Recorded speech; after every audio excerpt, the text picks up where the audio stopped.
আসলে লটন কবুতরের মানে বড় সমস্যা হচ্ছে কি এদের পায়ে অনেকগুলো মোজা, আর সেই জন্য বৃষ্টির মধ্যে এরা মানে আমি যেহেতু কবুতর ছেড়ে পালি, এরা খুব ডিস্টার্ব করে, এদের পা মেখে যায় দেখেন অবস্থা, এতে রোগ ব্যাধি হতে পারে, ডিম নষ্ট হবে, এই জন্য প্রত্যেকটা কবুতরের মোজা আমি কেটে দেবো আজকে।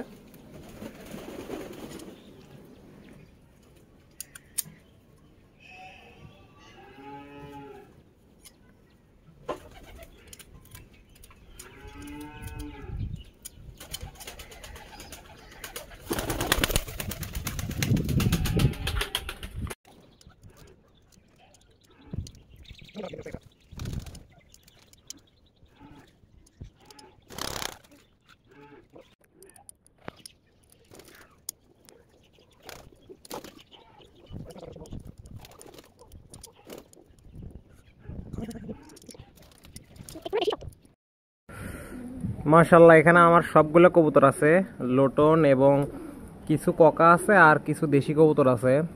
প্রত্যেকটা লোটনের মোজা আছে কেটে দিছি, কারণ বৃষ্টিতে এরা মেখে যায়, দেখতে পাচ্ছেন প্রত্যেকটা লোটনের একদম মোজা একদম পা ঘেসে ঘেসে কেটে দেওয়া আছে।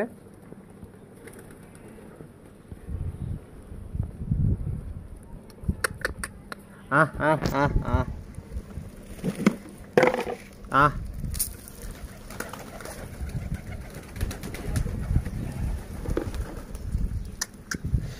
বৃষ্টির দিনে মৌজা থাকলে কি হয়, মানে পা ভিজে দিয়ে ডিমের উপর বসে আর ডিম নষ্ট হয়ে যাওয়ার একটা পসিবিলিটিস থাকে, যেহেতু আমি ছেড়ে পারলি তাই কেটে দিছি।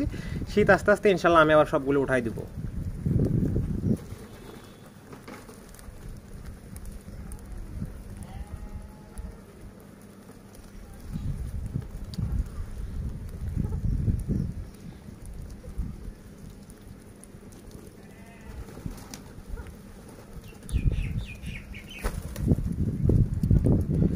সবাই ভালো থাকবেন, আসসালামু আলাইকুম।